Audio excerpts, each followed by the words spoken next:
¿Qué te parecen 365 días de contenidos digitales para tu empresa, negocio o emprendimiento? Somos especialistas en redes sociales, diseños, textos, guiones, audio, ilustraciones y correcciones. Realizamos contenidos digitales para tu emprendimiento. Octaedro Contenidos. Contenidos de calidad todos los días del año.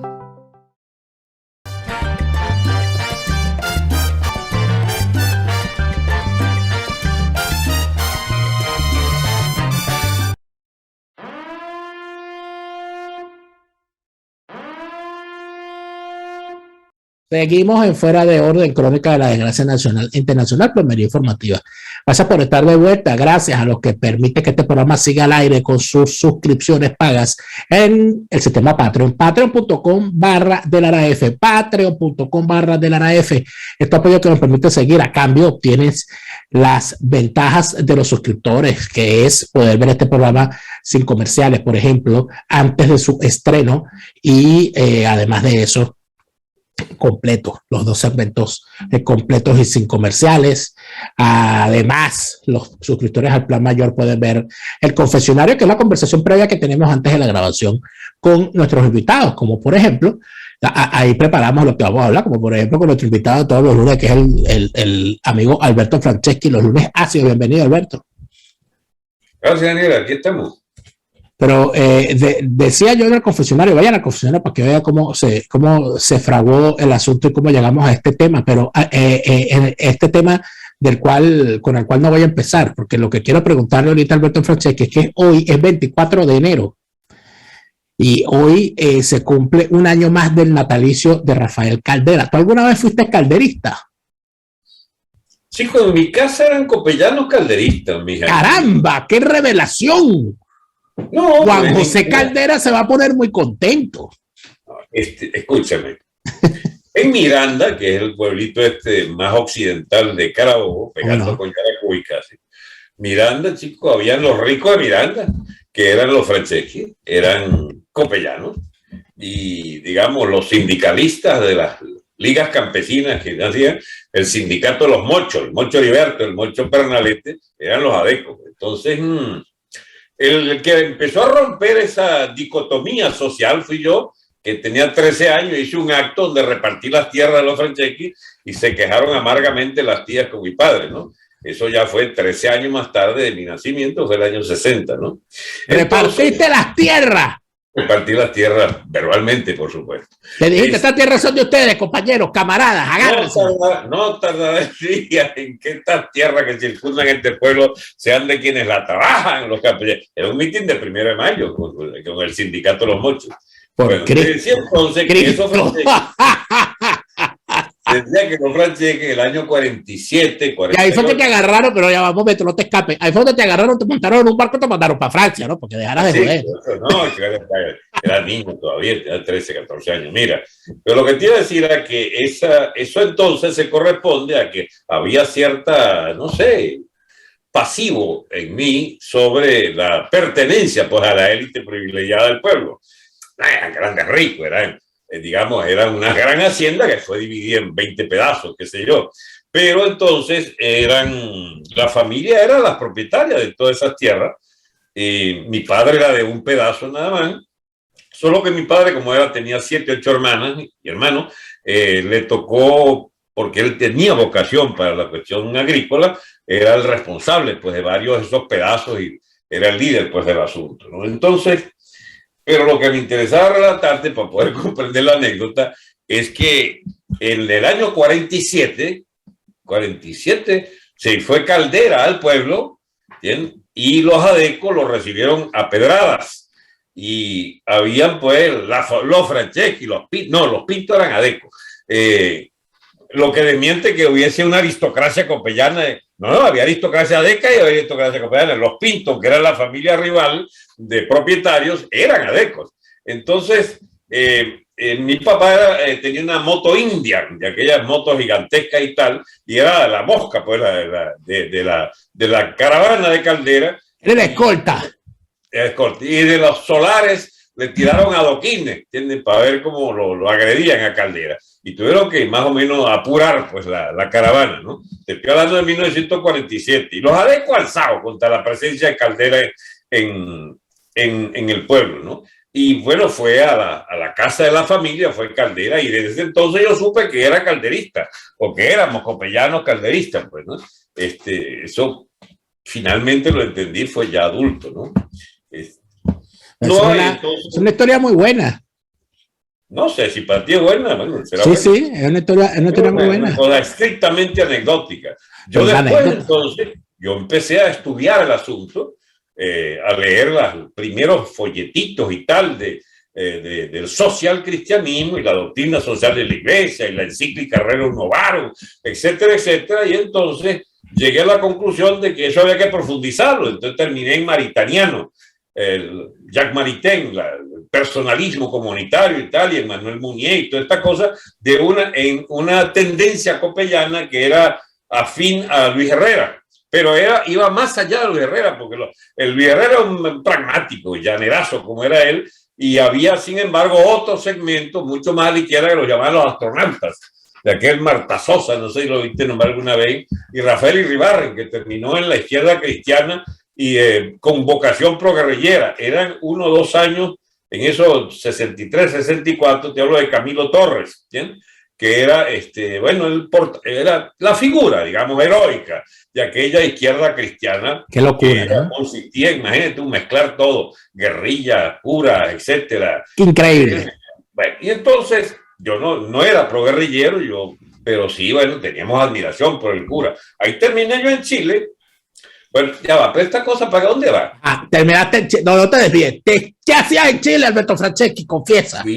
Fui enviado por los, digamos, los maritanianos, los de Emmanuel Mounier, la corriente esta de los comunitaristas, me enviaron a Chile porque la izquierda chilena no existía en Venezuela, la izquierda demócrata cristiana. Existía Frei a la cabeza del gobierno y sus amigos en Venezuela no eran los de Caldera, sino la izquierda copellana. Y Julio González, que dirigía una librería en Caracas frente a la Católica, llamada Nuevo Orden, nombre un poco... Imagínate raro. Tú. Era fascistoide. Un poco. Bueno, sí, el Nuevo Orden. Bueno, ese era un tipo, una especie de santo, ¿no? Él murió en el terremoto de Caracas, en Jaguar, en 1967. Él me envió a Chile a estudiar, pues, entiende, con la izquierda de allá, que era la derecha nuestra era la izquierda de allá. Y entonces él me mandó con uno que era viceministro de Frei, de la familia Videla Vial, que eran grandes propietarios de la mina de carbón Lota Schwager, de allí de Concepción, y en este caso un palacete en el norte. Yo vi desfilar y varios ministros en la noche que llegamos, de ministros de Frei, y ya mi contacto ahí fue al cardenal de Chile y me dio una recomendación expresa para inscribirme en la Universidad Católica fuera de tiempo. Y entonces empecé allí a estar en la Universidad Católica, en la Escuela de Sociología, y me mezclé rápidamente a un grupo que seguía las ideas de Freire y me hice discípulo de Freire el resto del año que estuve allí. Pero es un cuento muy ajeno a las preocupaciones de la gente. Pero eso quiere decir que la cuestión... Solamente a ti se te ocurre hacer de esto un tema. Eso no es tema. Pero es impresionante cómo tú bebiste de las aguas de varias ideologías para llegar a donde estás. La ideología, ya va, yo bebí de 3 ideologías.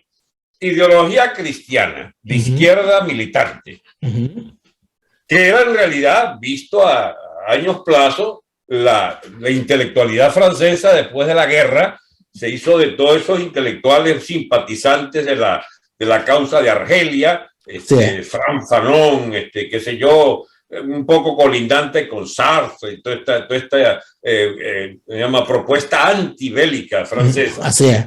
Esos izquierdosos católicos, bueno, abogaban por el comunitarismo y todas esas tesis, ¿no? Después me hice marxista desde Chile y sobre todo en Francia, cuando ya tenía 19 años. 19, 20 años, llegué yo a Francia al post-mayo 68, que eran, bueno, las ideas del libertarianismo, precursores del anarcocapitalismo y todas estas cosas, que uno no sabía de eso. En realidad estábamos por unas ideas absolutamente bucólicas, abstractas, casi artísticas de la política, ¿no? La imaginación toma el poder, qué sé yo, todas esas tonterías, ¿no? Toda esa efervescencia. Ya. Juvenil, de paso, juvenil, porque era una efervescencia juvenil. Me dice marxista trotskista, porque era la corriente mayoritaria de la juventud francesa. Imagínate. Dirigían la Unión Nacional de Estudiantes de Francia, que era la que dirigía esos movimientos, y colindaba con la izquierda yanqui de los contrarios a la guerra de Vietnam, que ya afloraban y eran troscos también del movimiento de los estudiantes por una sociedad democrática, etcétera, llena de trotskistas. Y entonces, y allí derivé en militante completo. Regreso a Venezuela, el desierto para todas esas ideas, opté por meternos al MIR. Y en el MIR, pues, coexistíamos con otras corrientes porque nos dieron el derecho de ser una fracción. Pero ya que me pones a hablar de esto, avisado, esto no está programado. Yo no tenía ni idea de que el señor Lara Farías se le iba a ocurrir hablar de mi pasado político. Allí pereció mi marxismo cuando me tocó hacer una experiencia ya liquidado el MIR por la desaveniencia sobre el liderazgo de Américo Martín, que quería llevarnos a una especie de línea de acomodamiento a las otras corrientes ya reformistas que habían surgido en el MAS y en las tesis de Pecos y las tesis de Moleiro, que eran mantenerse firme en la vocación del MIR hacia el movimiento obrero, etcétera. Yo las compartí y convencí a Moleiro de acompañarme a Francia. Y se hizo un asilo de los congresos trotskistas en Francia. Y eso me llevó a una profunda amistad con Moleiro y a una coincidencia política fundamental. Solo que no le pude quitar la cabeza su lealtad al castrismo, porque Moleiro había sido entrenado en el ejército cubano en aquella invasión de Machuruputo, vino con los que serían después los dirigentes militares del ejército cubano. Así es. Ochoa, sí, esa gente, claro. Y entonces, bueno, él siguió con esa tesis, renunció al guerrillerismo, pero mantuvo pues una lealtad inequívoca con el castrismo. Y yo no era pro-castrista. ¿Y cuando dijiste tú, yo no sirvo para esto, esta vaina es una mierda? Cuando 45 años que había costado construir un poderoso partido trotskista ¿cómo se llama? En Argentina, militando yo en ese partido y militando en la internacional que me envió a los países del este europeo y a Rusia a constituir una corriente allí de trotskistas, no la logré construir, no podía construirla. Los trotskistas eran odiados tanto más que los propios estalinistas, porque uno tiene una versión heroica del ejército rojo, de Trotsky, etcétera, pero para los de Europa Oriental, que son más bien las víctimas de Stalin, de las anexiones y de la política totalitaria soviética, el bolchevismo, Lenin, Trotsky, etcétera, era una vulgaridad pretender convencerle de que hubo un bolchevismo revolucionario heroico. Para ellos todo eso era la misma bosta estalinista. Resultado, me cansé de decirle a los compañeros de Argentina, viene todo por la derecha, viene la restauración capitalista de acuerdo al pronóstico alternativo de Trotsky. Trotsky, a diferencia de lo que se cree, Trotsky no decía que venía todo por la vía de la revolución, él decía que podía venir por la revolución o por la contrarrevolución. Y en ese sentido tuvo razón, vino por el lado que él creía menos probable, que fue la contrarrevolución a partir de una adaptación de la burocracia al fenómeno de la presión imperialista sobre los llamados estados obreros. De allí resultó esa burocracia de Gorbachev, de Yeltsin, de Gorbachev, y restauración capitalista de por medio. La Unión Soviética perecería como realidad del socialismo y de todas las prédicas de los bolcheviques y de los leninistas. Entonces yo me devolví a Venezuela, me devolví para terminarte la historia, pero para que no insistas, yo regresé en 1970 y ya va, 70, no chicos, ya es el año 86, 87. Regreso yo a Venezuela, 88 en realidad, y entonces me hago un agricultor. Yo soy agricultor, no me metí en más nada, para mí todo eso fue una etapa de mi vida, que, ojo, la reivindico, yo no es que disfruté haberla vivida, sencillamente la viví convencido de que estaba en posesión de ideas y de causas correctas. puede ser muy discutible para todo el que no me conozca, pero si me conoció en esa época, sabría que honestamente yo milité en esas ideas, pues, ni por real, ni por caudillismo, ni por nada de eso que tuviera que ver con vainas que llevan a deshonras personales. Pero sí, incompatible ya con elementales ideas de sindéresis, de racionalidad. Bueno, yo abandoné el marxismo, el trotskismo y todas las ideologías habidas y por haber. Sí me quedó una especie de adhesión a las causas de la libertad, y es en ese sentido que me mantengo, digamos, militando contra todo lo que signifique opresión política. Por eso, cuando llega la posibilidad de que caiga el país en manos de Chávez, yo apoyé al que podía derrotarle, que era el doctor Salas Romer. No estuve a favor del chavismo. Nunca, ni un minuto, porque yo los conocía. Y desde entonces milito en que, bueno, es una desgracia para nuestro país que hayamos caído en manos de lo que yo sabía que iba a traer esta desgracia. Por eso, desde la primera vez que yo hablé en el año 80, ¿cuánto es esto? Dios mío, ¿qué año es esto? 98. 98, perdón. 98, del 96 en realidad empiezo yo a ayudar a Salas Romer a constituir lo que se llamó el voluntariado por el proyecto Venezuela Futuro. Y entonces me hago, no sé, él me llamaba su mano izquierda y su mano derecha. En realidad yo era una persona que le permitía, digamos, interactuar en un lenguaje algo culto de los dos, bueno, sobre grandes ideas, etcétera, que él conservó la suya, yo conservé las mías, coincidíamos en muchas cosas y así las defendimos.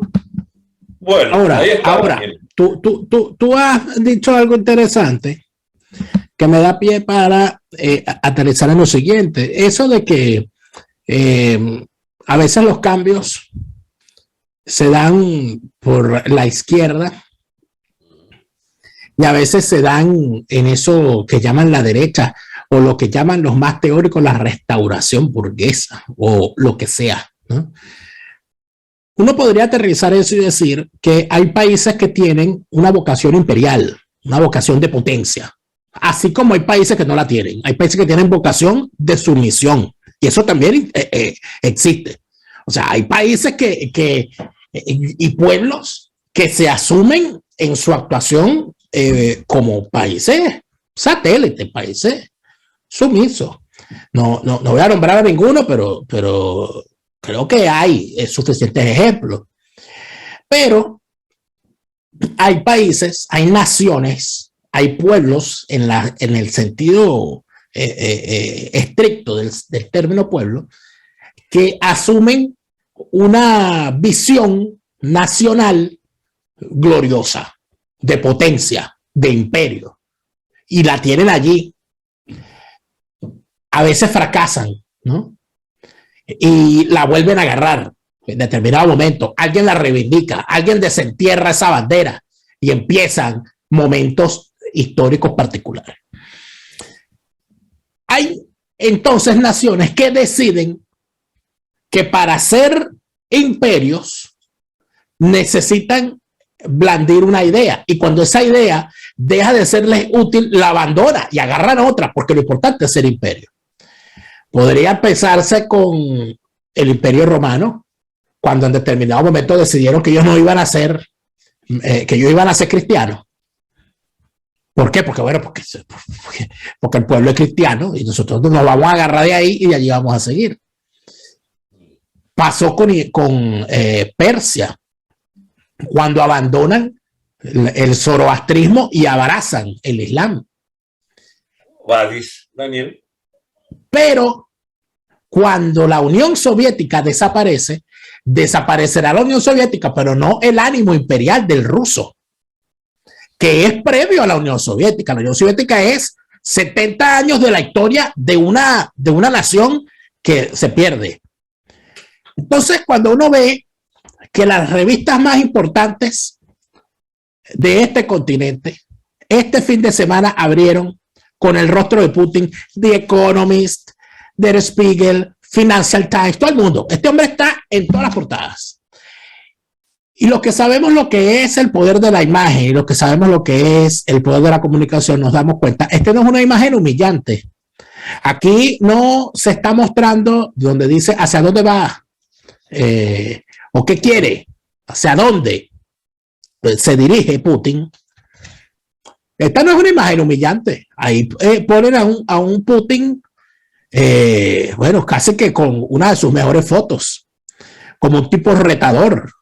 Además, con el atavío de un ruso en medio de un duro invierno, viendo al horizonte mientras piensa para dónde voy y contra quién peleo. Estamos viendo la restauración de la Unión Soviética por la derecha, Alberto Franceschi. Es Putin, como lo diría Trotsky, la restauración burguesa para conservar el esplendor imperial del pueblo ruso. Las tesis de Trotsky no sirven para nada en esta etapa de la historia mundial. Ajá. Primero. Segundo, de lo que se discute en Rusia no tiene nada que ver con izquierda y derecha. Tiene que ver más bien con el tema inicial tuyo. La gran nación rusa, ¿bien?, que ocupa el 8-10% de la masa territorial del mundo, o sea, Rusia, que desborda las fronteras rusas. La nación rusa va más allá de su frontera, porque muchas de estas naciones periféricas a Rusia tienen población rusa importante. Y la primera de ellas, que es la de más actualidad, es Ucrania. Ucrania, todo lo que es el oriente ruso, todo lo que es el oriente ucraniano es ruso, de habla rusa, de costumbre rusa, de la nación rusa. Lo que era, ¿cómo se llama? Esto de la península de Crimea, es de población mayoritaria de habla rusa. De forma tal que, bueno, ese es el resultado de esa preeminencia histórica de la nación rusa, que por cierto, si tienen esa alma imperial de la que tú hablas, es porque eran una gran nación, populosa, riquísima ¿cómo se llama?, en su literatura, en su capacidad de adaptación, la literatura, la poesía, la música. ¿Por qué tiene esa grandeza Rusia? Bueno, porque era una gran nación al mismo tiempo. Además, padeció las verdes y las maduras y viene de 5 siglos, desde la unificación que hicieron posible los zares, la familia Romanov, desde allá, desde el siglo XV, y además que adoptan el cristianismo de Constantinopla, de los bizantinos, pues, y se hacen de su iglesia con esa fisonomía propia, con la iglesia ortodoxa, de esa visión del cristianismo. Fíjate que por primera vez en mucho tiempo no, desde el zar Nicolás II, con la interrupción de Stalin, de los bolcheviques, de todo, de Khrushchev, de todo, vuelve a ser la iglesia ortodoxa rusa, la iglesia de Putin, de su neoemperador, si quieres llamarlo así.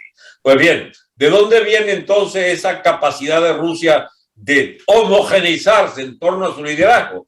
Bueno, no es ni izquierda ni de derecha, es de la nación rusa. ¿Acaso es un nacionalista reaccionario o izquierdista? No, solamente los tontos puede ocurrirse de creer que el comunismo habita ¿cómo se llama?, en Putin o en Rusia. No, chico, esa vaina no es izquierdista nada. El comunismo desapareció en la que era la Unión Soviética. No es ya comunista, no hay propiedad comunista.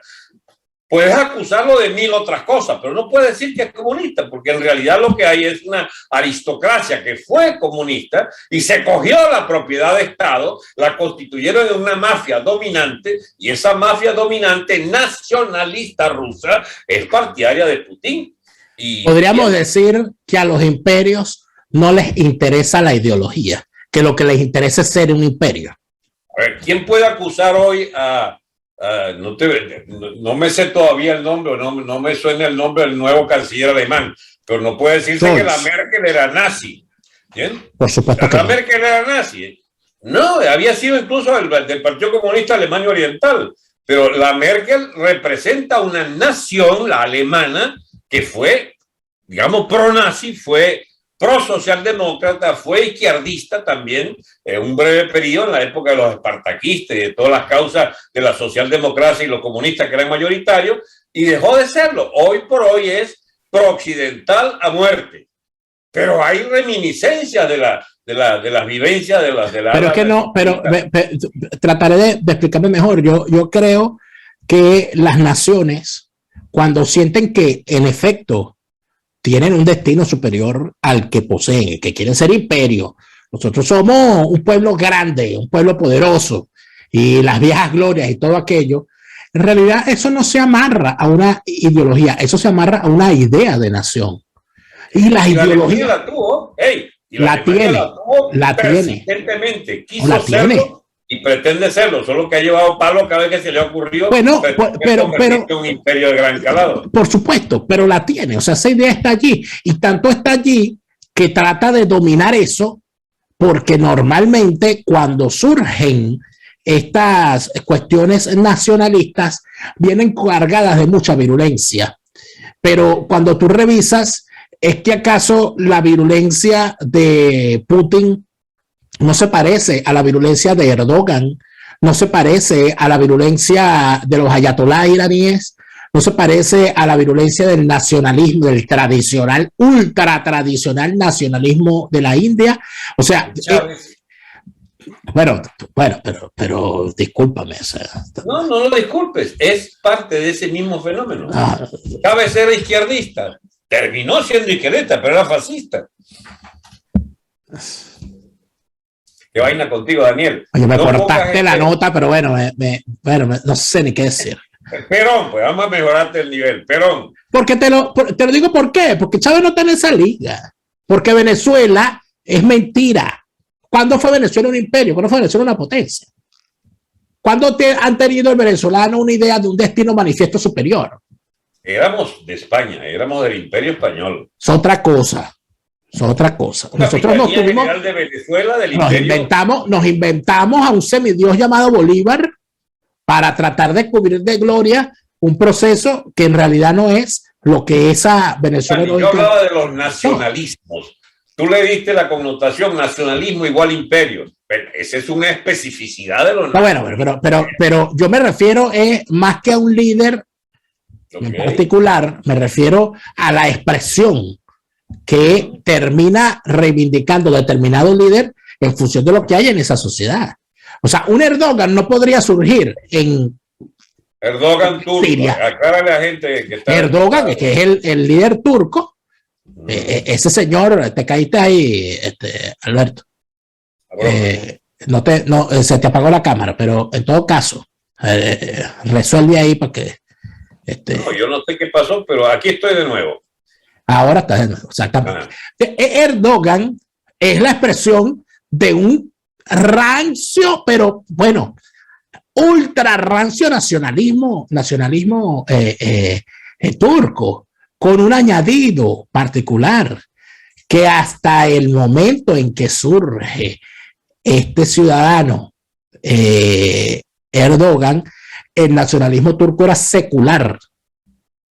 Sí. Él asumió el Islam como parte del Imperio Otomano, que era una del gran islamismo expansivo. No, y todo lo después que vino con Atatürk, todas esas cosas, la Turquía moderna. ¿Por qué asume Erdogan el Islam? ¿Porque él se siente un llamado por Alá?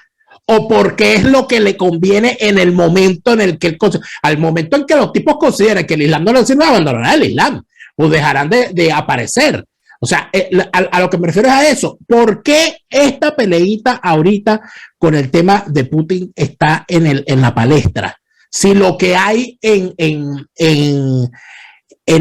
la sociedad rusa es lo mismo que hay en la sociedad inglesa y lo mismo que hay en la sociedad de los Estados Unidos, que creen que ellos están destinados a ser una potencia, y en medio de todo eso entonces estamos todos los demás como cucarachas en baile de gallina. O sea, aquí eso que tú llamas la dialéctica de los imperios es una cosa básica y lógica.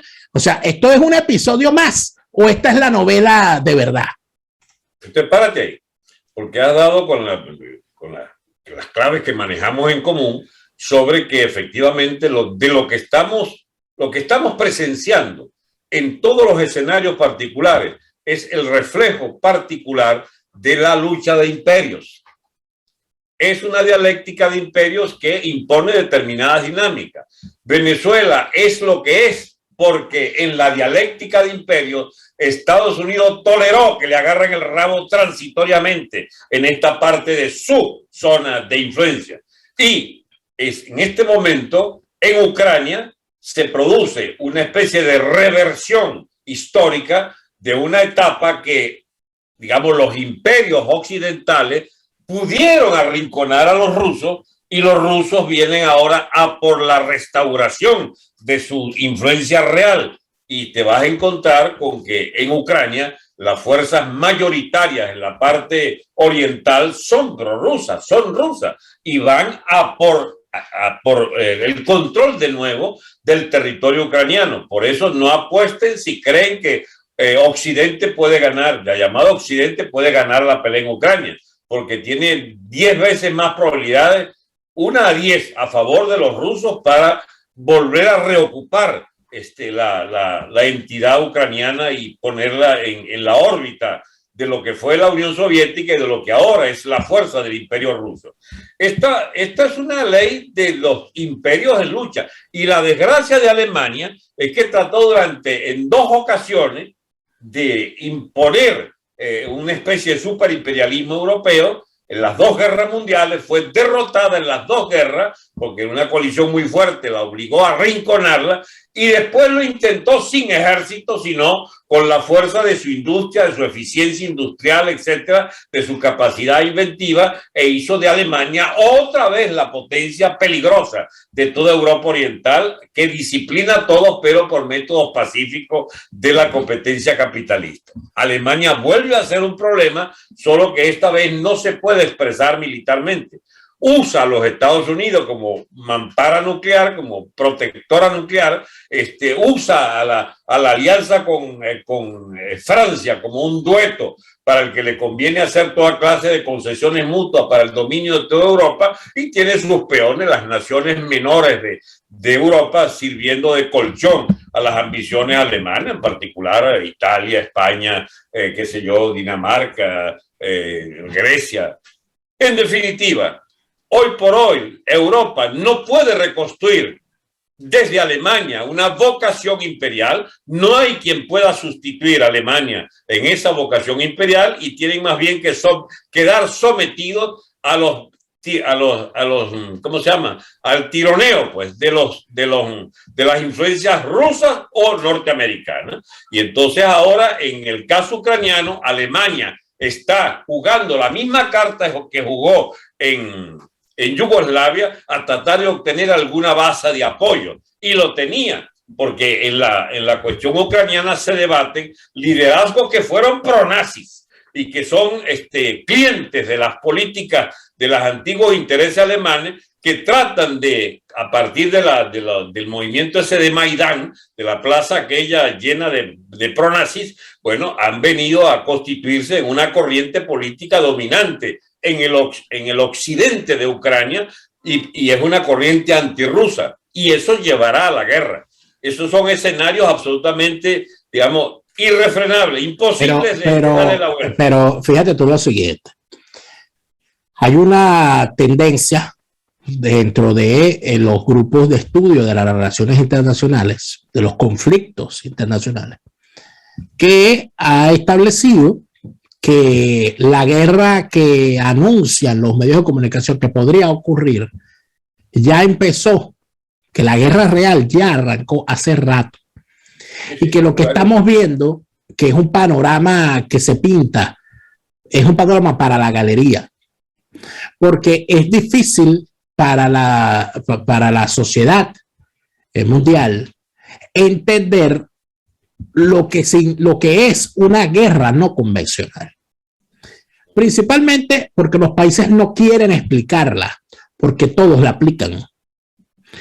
Y luego, porque no es lo mismo que a una persona le digan que está siendo víctima de los ataques de una inmensa maquinaria de desinformación, a que la gente tenga que esconderse en un sótano porque lo están bombardeando.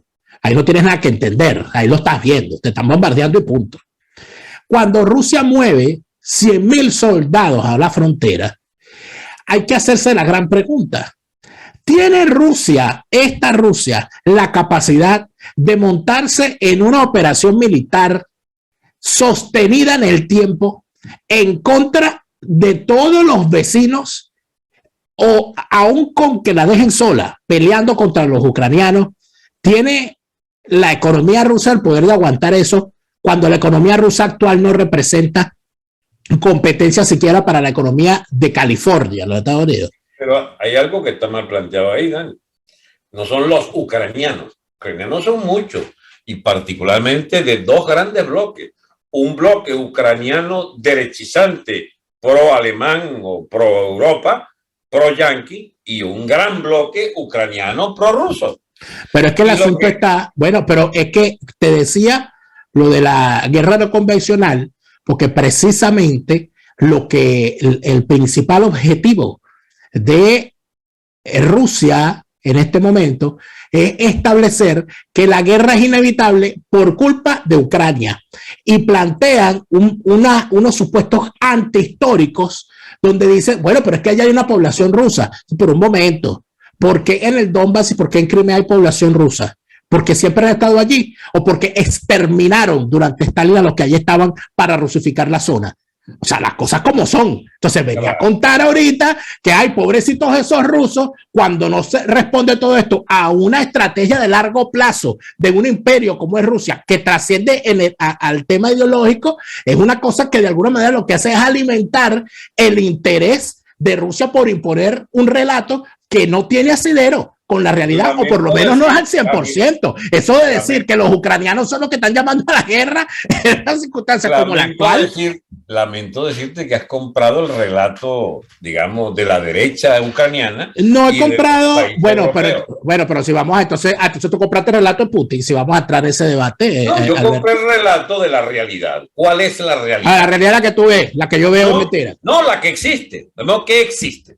Tú la ves, no, la que existe es la que tú ves, yo no veo, yo aquí estoy al lado viendo, yo no estoy viendo nada aquí.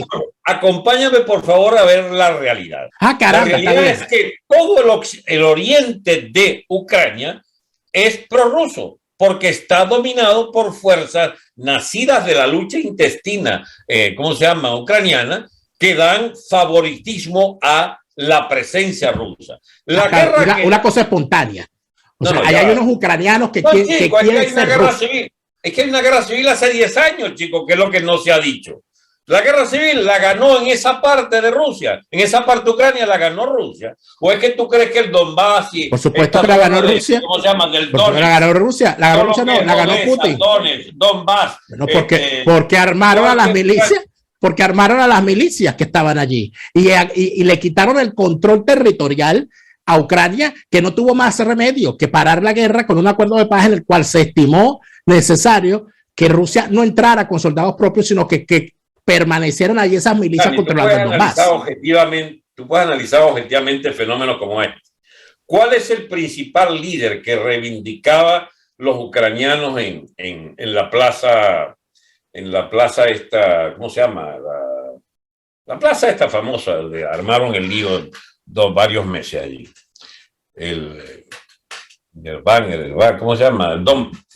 Bueno, en esa plaza había un tipo que lo pusieron de gran símbolo. Banderas se llamaba. ¿Sabe quién era Banderas? Banderas fue un colaboracionista nazi, ¿sí?, que fue conocido por toda clase de iniquidades contra la población ucraniana para anexar Ucrania al dominio de la esvástica. Y esos neonazis ucranianos existieron. No entremos a discutir si tienen razones legítimas para haberlo hecho, pero la resistencia esta, digamos, más militante contra Rusia es de parentela neonazi alemana. Ese es el planteamiento que hace Putin. ¿Ah? Ese es el planteamiento que hace Putin.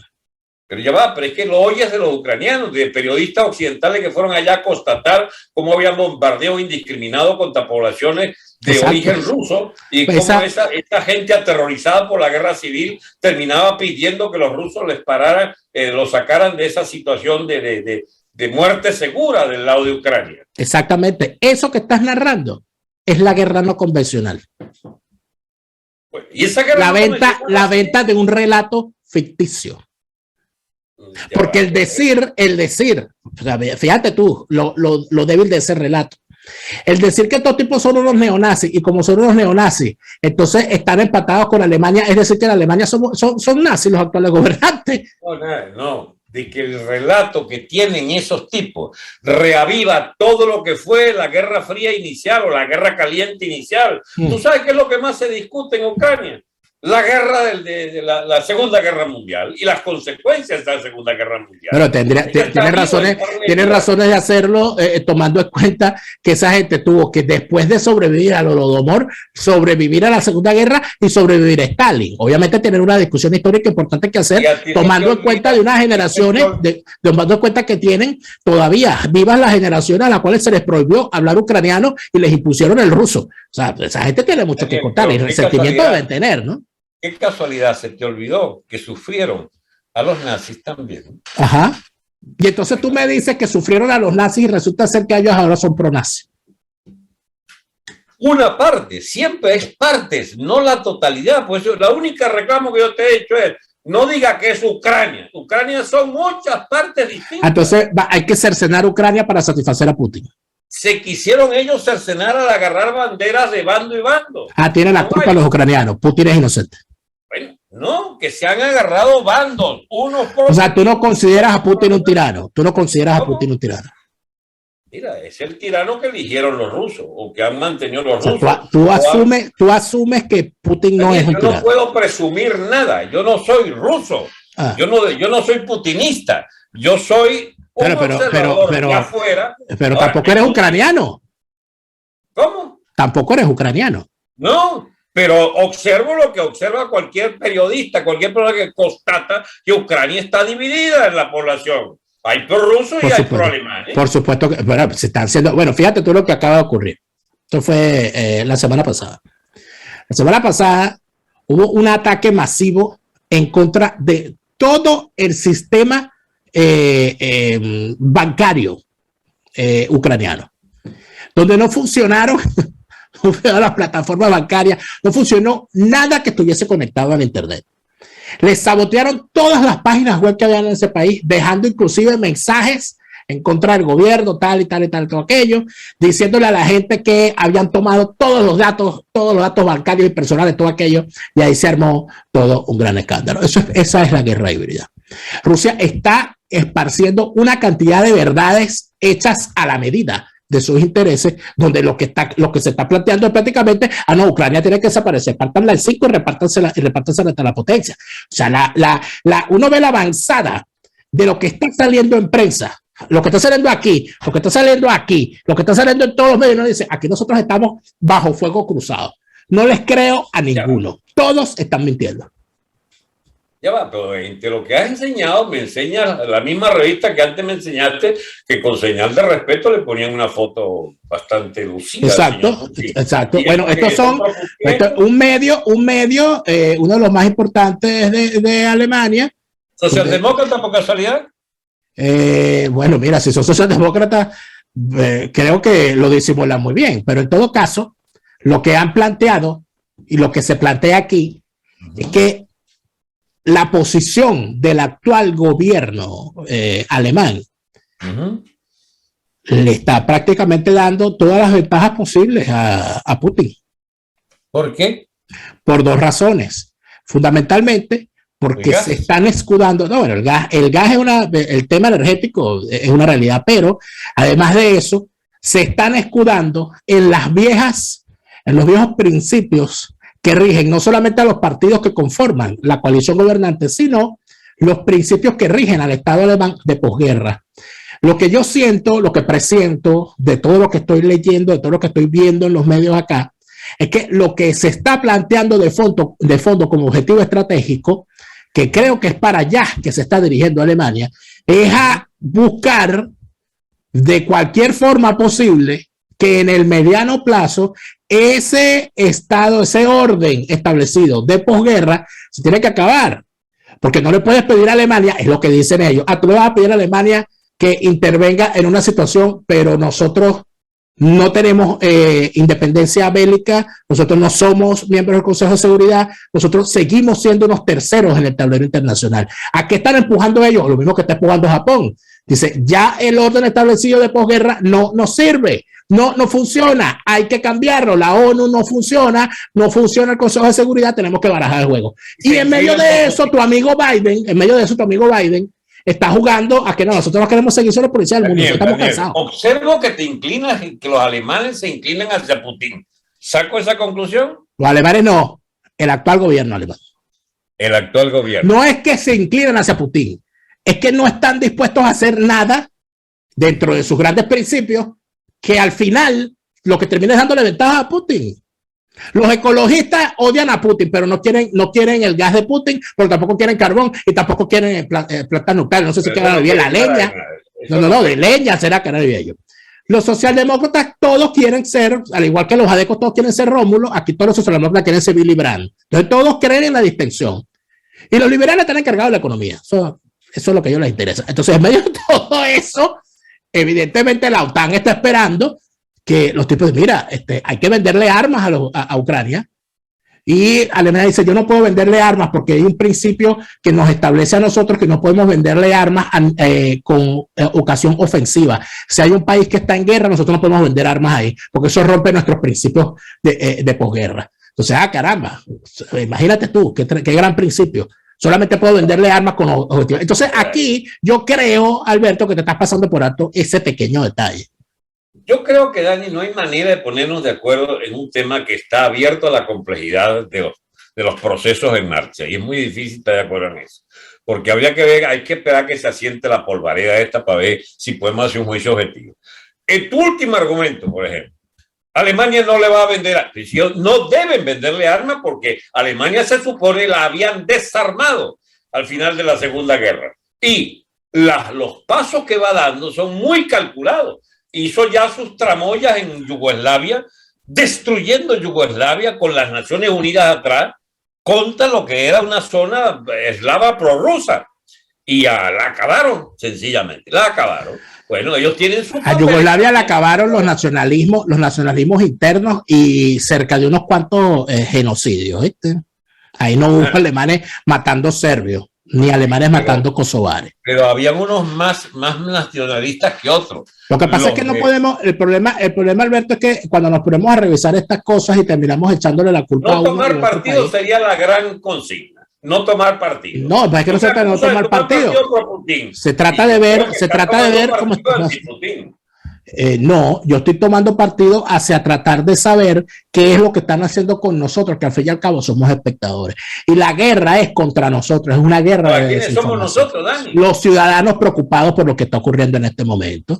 Pero somos de Venezuela, tiene intereses específicos. Bueno, pero es que fundamentalmente todo lo que le sirva a los intereses de Putin va a la larga a ayudar a que Putin siga siendo un apoyo fundamental a lo que está pasando en América Latina. O sea, yo no puedo ver por ninguna parte que el fortalecimiento de Putin va a ser una debilidad. Para que no te quede duda, que son disparate tras disparate lo de Putin en América Latina. Consiste en echarle vaina a los Estados Unidos o cualquier asesoría. Ahora, eso no nos impide ser un poco más objetivos en este lío heredado de la Segunda Guerra, con personajes todos que, digamos, se decantaron en corrientes políticas que vienen de allá, de la vieja Rusia estalinista, el caso de Crimea, por ejemplo. Por fin empiezo ahora, analizando las cuestiones de Crimea, a volver a oír de los pobres tártaros de Crimea, que eran los habitantes originarios de esa zona y que Stalin deportó en masa como pueblo traidor, los diseminó por toda la Unión Soviética. Y han ido regresando y existen los crimeos tártaros de Crimea, que deberían ser los del derecho natural a tener propiedad de su nación, de la Tartaria Crimea, de la península de Crimea. Pues no. Bueno, eso sería como que reaparezcan los huequerías y le entreguemos Margarita. O sea, los hechos históricos son los hechos históricos. No es así, Dani. Pero por supuesto. O sea, nosotros, hay situaciones de hecho, que situaciones de derecho. Y es una cosa obvia y básica. No son los huequerías, eso estamos hablando de 50 años, no de 200, 300 años atrás. Daniel, es un hecho actual que la península de Crimea es prorrusa en mayoría aplastante. ¿Vas a negarlo? No puedes negarlo. Por lo No, menos por supuesto, es una realidad, claro. Gracias a Stalin que aniquiló a la población local, por supuesto, y que les impuso el idioma ruso y que eliminó, rusificó a toda una zona, a toda una región. Entonces, nosotros podemos defender las banderitas de la verdadera población originaria. No sirve de mucho, ya es rusófila esa vaina. ¿Sí? Asimismo es todo el oriente de Ucrania. Hablan de una guerra, y la guerra ya la hicieron y la ganaron los rusos en la mitad de Ucrania, chicos, la mitad oriental de Ucrania. El Donetsk, el Donbass, todas esas son, digamos, ciudades, zonas y ciudades que están bajo control de las milicias rusas o de prorrusas. Si hay alguna sinceración de la milicias guerra, milicias rusas que se armaron solas, ¿verdad? No, las armaron los rusos. Daniel, es una nación fracturada, de hecho. Por Rusia. Y por los enemigos de Rusia, la otra parte. Los nazis. No. Claro, porque si vemos la cosa de esta manera, estos son prorrusos y los demás todos son nazis, entonces la gente, evidentemente en medio de ese relato la gente va a decir, oye, no, pero los nazis son muy malos, deja que se lo agarra Putin. Daniel, nacionalista ucraniano. Y en Ucrania, nacionalismo ucraniano ultranza lleva la temática de la Segunda Guerra y de la ocupación alemana a Ucrania. Pues eso está presente en todas esas discusiones. Pero tú no te has dado cuenta, intentando revisar paralelismos en la historia, que la argumentación de la presencia rusa como garantía o como motivación de la autonomía de regiones que a Rusia le conviene que sean autónomas, es más o menos las mismas argumentaciones que usaba Hitler con el espacio vital donde había población alemana. Y te participo que la prudencia de Alemania en el tema es porque la Alemania piensa todavía en las grandes tierras fértiles de Ucrania para que sea su zona también de asistencia alimentaria, etcétera, etcétera. ¿Tú sabías que hay un movimiento muy fuerte en este momento en el que estamos hablando? Creo que son los que más, los que más escándalo están haciendo, los países bálticos, sobre todo Estonia.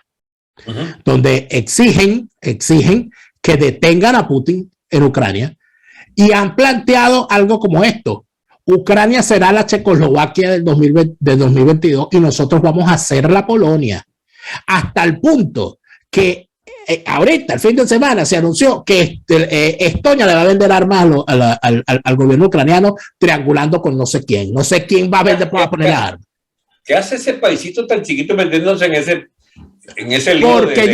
porque lo que está ocurriendo es que en los planes expansionistas rusos están anotados los países bálticos y esos tipos dicen, nosotros no podemos con esto, o sea, Daniel, ¿qué es lo que viene aquí? Has comprado todo el discurso del Departamento de Estado. Bueno, pero entonces yo compré el discurso del Departamento de Estado, tú compraste el discurso de Putin, entonces aquí estamos debatiendo Blinken contra Sergei Lavrov. Yo puedo prender el ventilador contra Putin en cualquier momento que me convenza. No, pero es que ese no es el punto, Alberto. O sea, tú no puedes descalificar lo que te estoy planteando porque consideres que estoy hablando en nombre del Departamento de Estado. O sea, es como cuando el chavismo dice que soy agente de la CIA, cuando el venezolano de televisión dice que a mí me paga la CIA.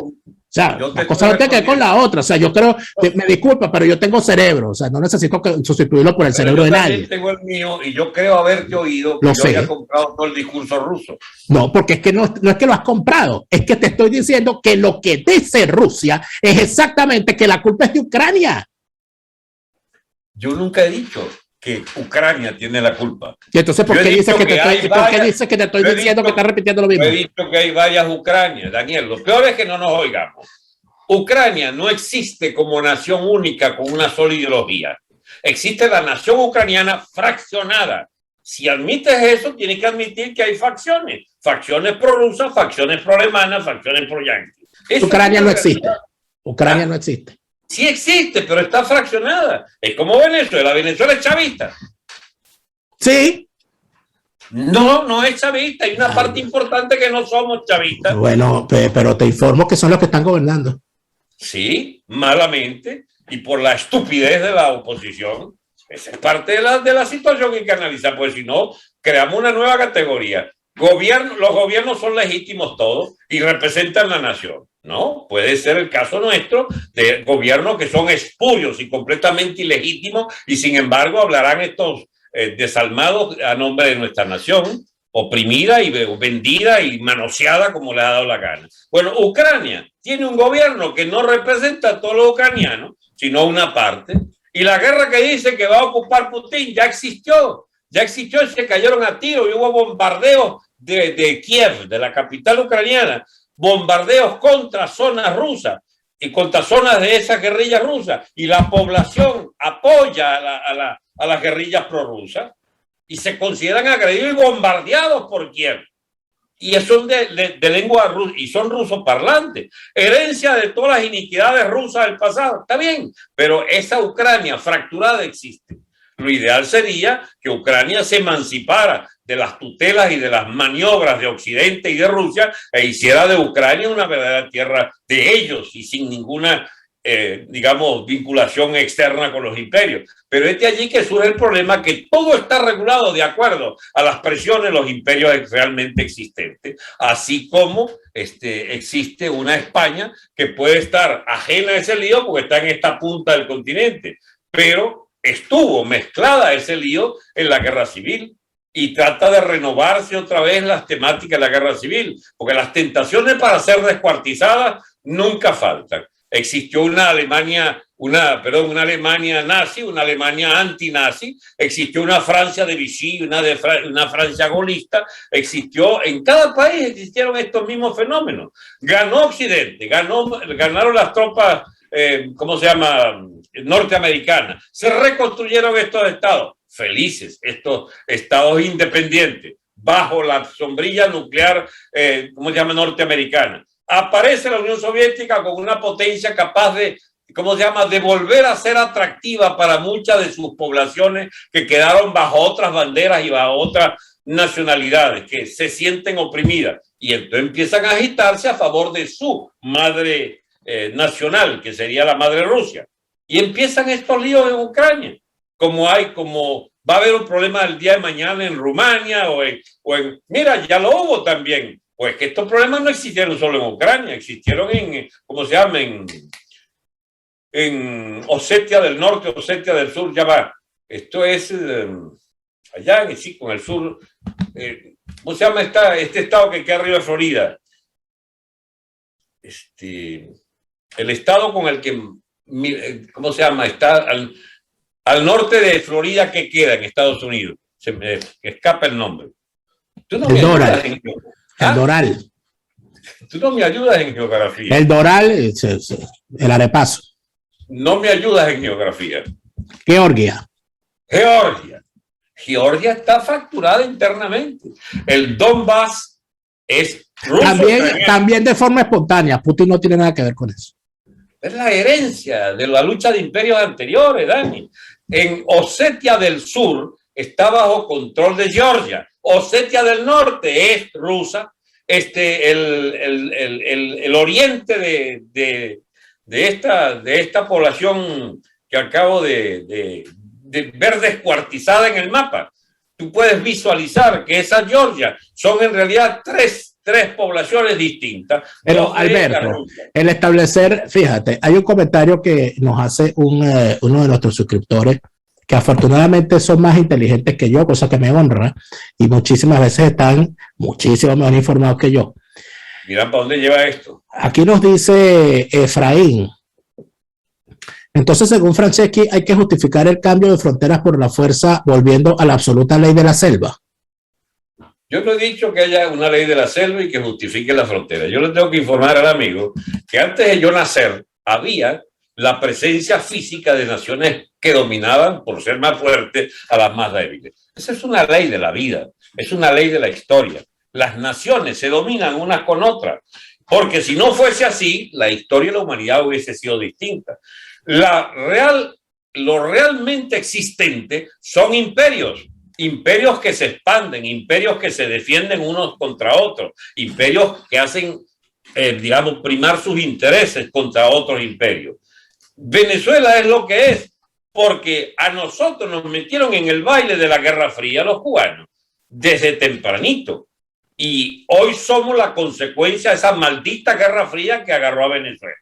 De eso no sé quién tenga memoria distinta, pero yo lo que viví en Venezuela fue una estupidez política gobernante por AD y COPEI que terminaron invistiendo a Chávez de figura del voto popular, etcétera, etcétera, y a la burguesía venezolana, nuestra élite querida, en una rapaz burguesía que vendió el alma al chavismo para hacerse de plata, mala vida, de las corruptelas y de las divisas, etcétera, etcétera, hacer imperar hoy ¿cómo se llama? La Venezuela de los casinos, de los bodegones y de la etapa dorada del madurismo, que es esta porquería de economía. Bien, y eso tuvo tutela socialista y tutela cubana. Bien, así nos va. Cuando no somos capaces de defender nuestra propia identidad, somos una nación en venta y una nación sometida y una nación descuartizada. Cosas parecidas le han ocurrido a todas las naciones pequeñas.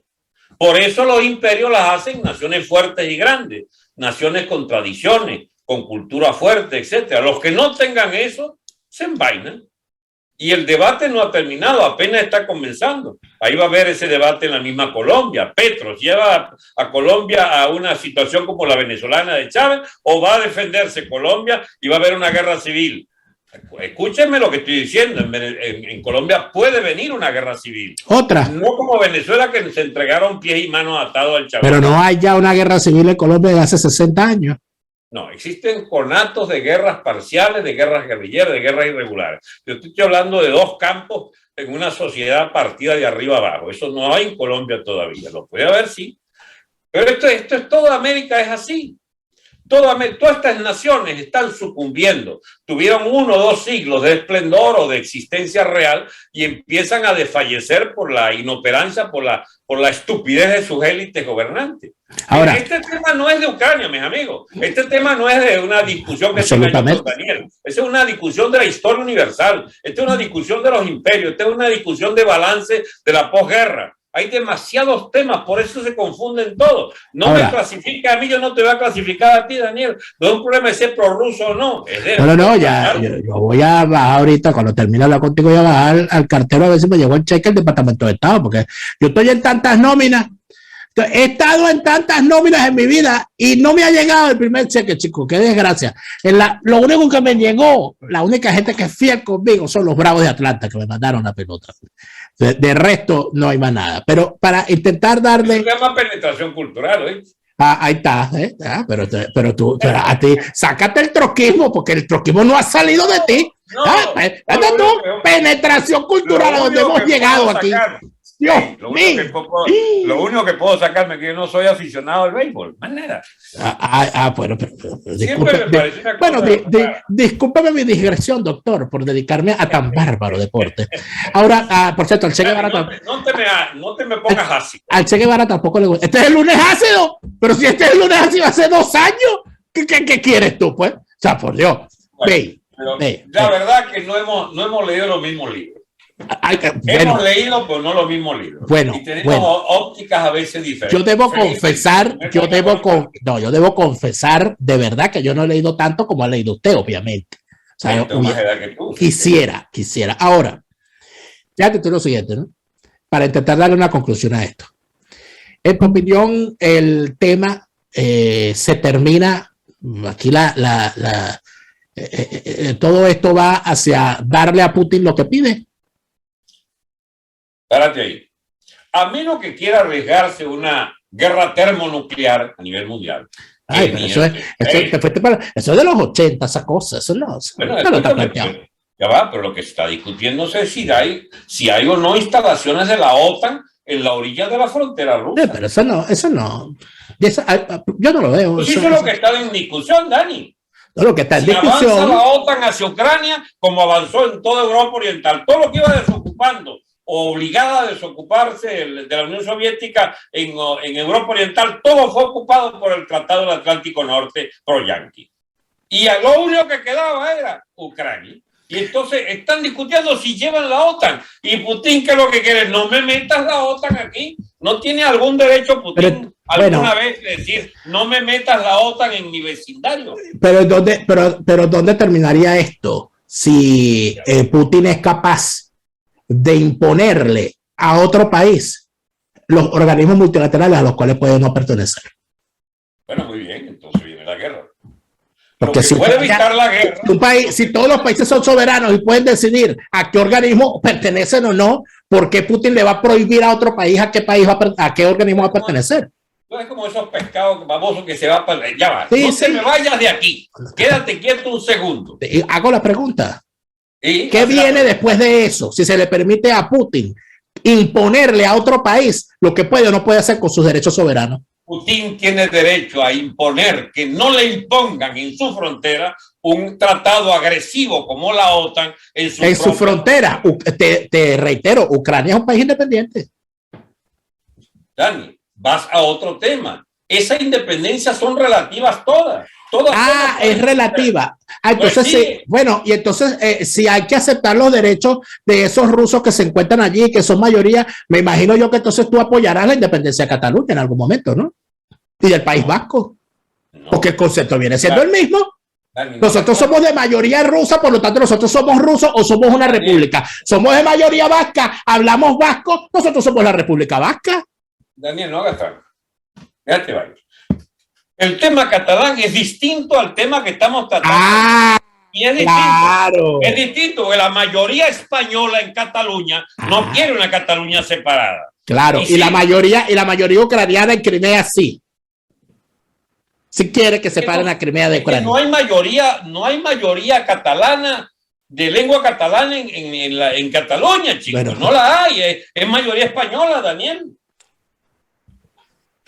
Ahora hay mayoría catalana, según tú. No sé, porque yo creo... Estadística, se nos ha dicho siempre que es minoría. Llega al 40%, pues no ha subido nunca de ahí. Yo a lo que te invito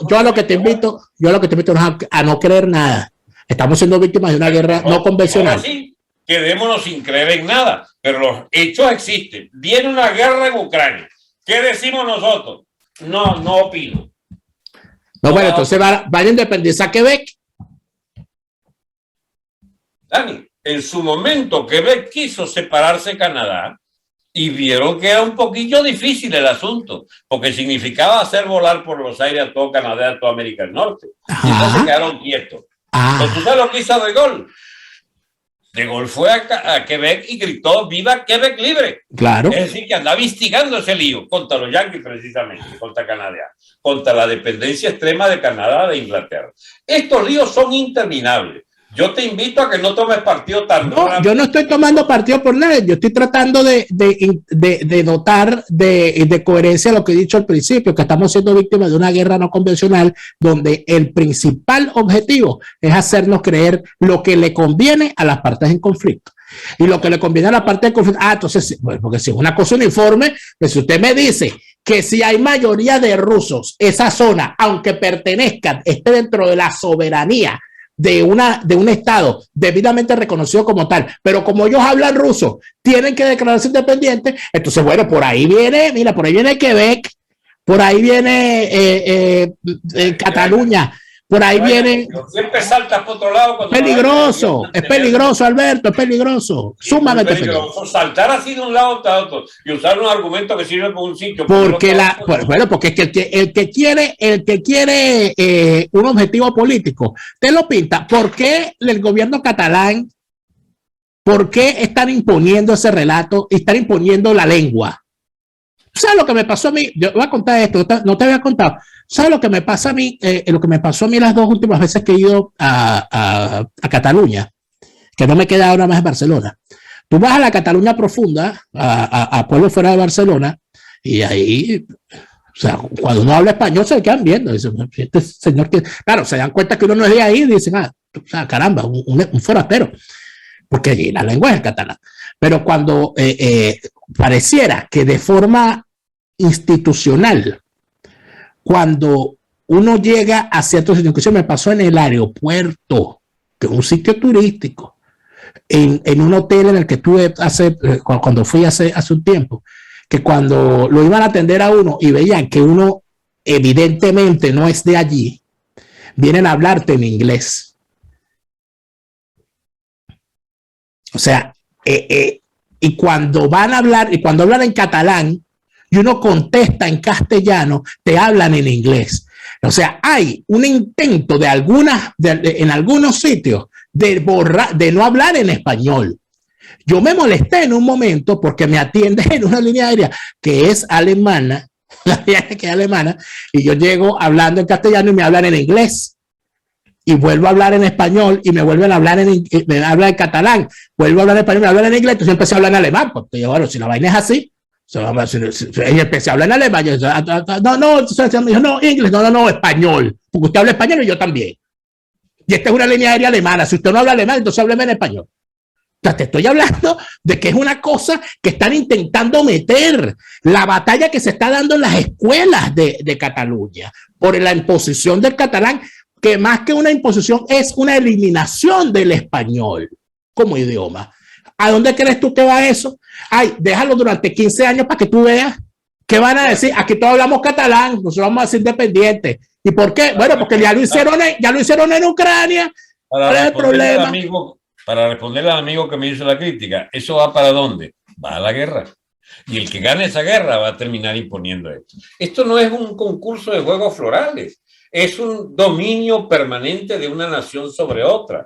Es parte de las leyes del desarrollo histórico. Son situaciones de hecho. Y cuando uno habla entonces de situaciones de hecho, bueno, tiene que resignarse a ver las situaciones de hecho. Daniel, en España va a haber una fractura de España. Si desarrollan esa tesis los catalanes, van a separarse de España. ¿Y tú sabes cuál es el problema? Aceptar esa división sin haber impuesto primero el derecho de España a defender por las armas su unidad. ¿Y Ucrania no puede hacer lo mismo?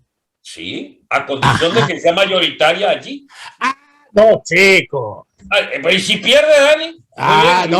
Yo sí. Si no pierde, gana. Te doy el derecho a que lo intenten, pero si no pierden cárcel. Entonces, España tiene que pelear por las armas el derecho a que Cataluña siga perteneciendo a España, aunque en algún momento ahí la población sea mayoritariamente de habla catalana. Porque esto te lleva al tema. Pero Ucrania no puede pelear la integridad territorial. Cuando estamos concentrados en un sujeto, te me cambia, entonces hay que volver a empezar. Porque estamos hablando de un solo tema. No. Es un tema así, bueno, las leyes para todos los temas es la siguiente. Los estados existen como realmente existentes a partir de una historia. La historia de Cataluña es que para tú hacerla para tú hacer del catalán y de los catalanes la etnia dominante, tendrías que haber matado a los españoles. Porque los españoles de 30, 40 generaciones, 40 generaciones hicieron de esa tierra de España. Entonces, lo que te queda es enterrar los muertos para entonces hacer esa batalla. Eso históricamente es de España. Vas a inventar que tú mismo te indigna que te quieran poner a hablar catalán. Lengua de la mayoría. A mí. Pero yo no soy español. Bueno, pues imagínate los españoles que viven allá, andaluces, los charnegos que llaman, son 60 y pico % de la población que hablan español en Cataluña. No, todo el mundo habla español. Fueron momentos muy puntuales, pero no es lo mismo ser turista a ser habitante, obviamente. No, pero te voy a poner un caso concreto. La Generalitat, el gobierno de la Generalitat de Cataluña, catalanista, tienen un solo canal 3, y habla solo en catalán. Te doy otra. Te molestan porque tienes que responder en catalán las entrevistas. Te doy este dato. Universidad de Barcelona. La Universidad de Barcelona, insertada como está la gran mayoría de las universidades españolas en el programa Erasmus de intercambio estudiantil, los estudiantes de toda Europa normalmente cuando participan en este programa Erasmus se inscriben en carreras donde las materias que van a ver son normalmente cursadas en inglés o cursadas en español. Y cuando van entonces a la Universidad de Barcelona se encuentran con un profesor que dice, bueno, lo sentimos mucho, pero aquí vamos a hablar clase en catalán. Y entonces esos alemancitos suecos, austríacos, que hicieron aquel esfuerzo desde 6º grado para estudiar español, para ir a estudiar España, llegan con un tipo hablándole en catalán. Y además de eso, explicándole las razones históricas por las cuales ellos tienen que dar clase en catalán. Así no vamos por ninguna parte. El absurdo de los nacionalismos. Un absurdo absoluto. Sin embargo, son emanación de realidades.